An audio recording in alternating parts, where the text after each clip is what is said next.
it. All right, here we are, and we are back live. It is day 2, October 21st, Tuesday, and we are here representing and fighting to get the Family Justice and Accountability Act passed. And so we are moving on to our next mama. Go ahead and say your state and your name and your county, and I'm going to let you go ahead and give your message to Congress. All right. I'm Megan Marshall, and I am out of Idaho in Shoshone County, and I'm here to speak to Congress on behalf of my kids and many other children out there that are also going through the same thing. So, good afternoon, members of Congress.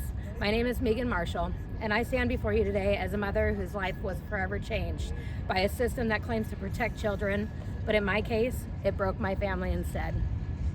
I did not lose my children because of abuse or neglect. I lost them because of a system that allowed false narratives, biased reports, and unlocked power to outweigh truth and evidence. Over time, my voice, a mother's voice, was buried beneath paperwork, procedure, and politics.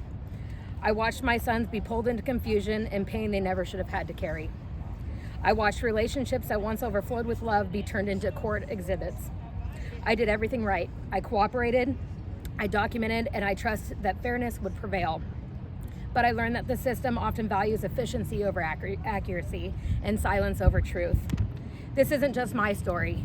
It's the story of countless parents who have been alienated, misrepresented, and silenced by professionals who were supposed to help.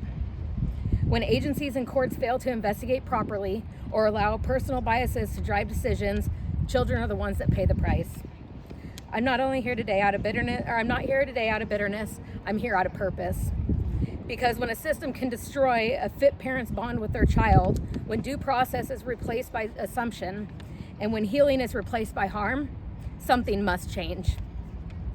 I'm asking you to create accountability, to ensure that every parent has access to transparency, to evidence, and to a fair chance to defend their truth. No parent should lose their child without proof, and no child should lose the safety of a loving parent because of politics and pride. We can build a system that protects children and families, one built on truth, integrity, and compassion. That's why I'm here, not as a victim, but as a mother determined to be the voice for the ones who can't speak for themselves. I want to read something real quick. Go ahead. It's a poem I wrote for my kids back in July for a song that I always played for them growing up. My simple men. For my boys, my simple men. I used to play that song to you, simple man. Not just because it sounded good, but because it meant something. It was my heart wrapped in a melody, a quiet wish I sang to you without saying a word. Because something you love be something you love and understand, and that's all I ever wanted for you. Not riches and not perfection. Just for you to know who you are and stand in it with grace, with grit, and with truth. And to remember there's someone up above. I made sure you knew that in quiet prayers, in open arms, and in the way that I reminded you you were never alone. I know the world got loud, and I know people got in your ear and rewrote the story of who I am and who we were. But I'm still here, the same woman who whispered that song into the fabric of your childhood when you didn't even know what it meant to carry a mother's love. If you ever feel lost, go back to that song and let it find the part of me the part of you that still remembers me. Not the lies and not the noise, just me.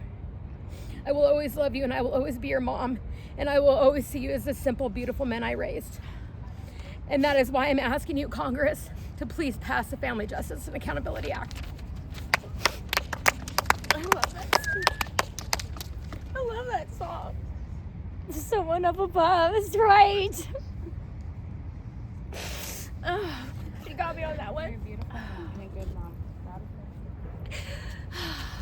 Sons need their moms. Yep.